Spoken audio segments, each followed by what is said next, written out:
किन हो माइली? हेर न आज पनि बाख्राले बोका खोज्यो के भ्याउँछौ र? ल किन छट्टाउँछौ हो माइली? त्यति बोका भएको ठाउँमा त तिमी आफै लानु सक्दैनौ र? हुन्छ हुन्छ म लैजाउँला। अब तिमी खोलातिर जान्ला होला? हो त। बरु आऊ भोक लाग्यो होला जाँड खाएर जाऊ। खासै खान मन त थिएन, जाँड भनिहाल्यो माइलीले। खै ल्याउ ल्याउ ल। आऊ बस बेना।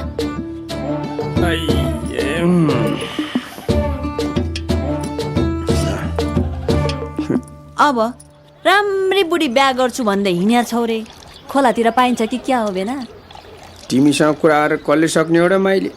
बिहे गर्छु भनेर कम्मर कसा छौ रे त बेना तिमी?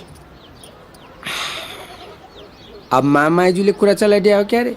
त्यही भएर त मलाई बिहा गर भनेको। तिम्रो पनि स्वास्नी मरेको। ले तिम्रो पोइट मर्या छैन नि माइली? मरे जस्तै हो त्यो मेरो लागि। जापान गएको 10 वर्ष भइसक्यो। त्यो कुरा त तिमीलाई पनि थाहा छ नि बेना? उतै बिहा गरेर बसे भन्छ, मेरो लागि त त्यो मरिसक्यो। मरि नै हालेको त छैन नि। कोही न कोही पुरानो पोइ भन्छन्, न कतै पछि फर्केर टुप्लुक्कै आइहाल्ने भयो कि नआट्टी बस के माइली? भोकमा पाएन मकैको ठेल, पैसामा पाएन पोइ। म बुढी भएर आएपछि के काम? त्यो मुढा त केटै मरे हुन्छ। त्यति साह्रो गाली पनि नगर भ। मान्छे नआएर के भयो त? बेला बेलामा पैसा पठाएकै छ क्या रे? पैसा आएर ढेँडो र माछा खाएर हुन्छ त बेना? हेर न बुझी बुझी पनि बुझ पचाउँछ यो बेनाले त।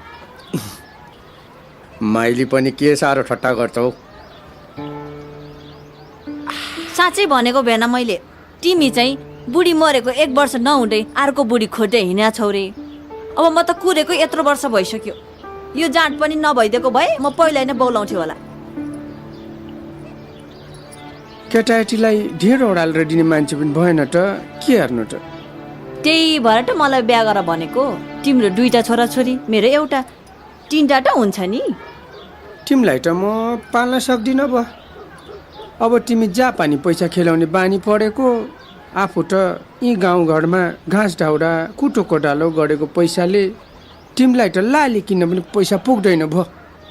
डरुनी सालीमाथि आँखा गाडे रहेछ पो, हामीलाई के हेर्थ्यो? अब तिमी त अलि महँगो छौ के साली? सस्तो सस्तो हेर्नु परेन त? सस्तो त चाँडै फाट्छ नि बेना। अब फाटेछ भने त टाली लाउन नि माइली। कति ठाउँमा टाल्छ है बेना? च्याटिन टालेपछि त झ्याड जुरुटो गरेर च्याटिन्छ बेना। सालीले जिस्कायो भनेर मन नदुखा भाइ। किन मन दुखाउनु र? साली भन्दा छिपेको जाँड बोलेको लागे साली मोटा। जाऊ बेना, ढेँडो र माछा खाएर मोटाउनु पर्छ बिहे गर्नलाई। माइली सालीले दिएको आशिक ठ्याक्कै लागोस् मलाई। ल लागे म अहिलेलाई चाहिँ।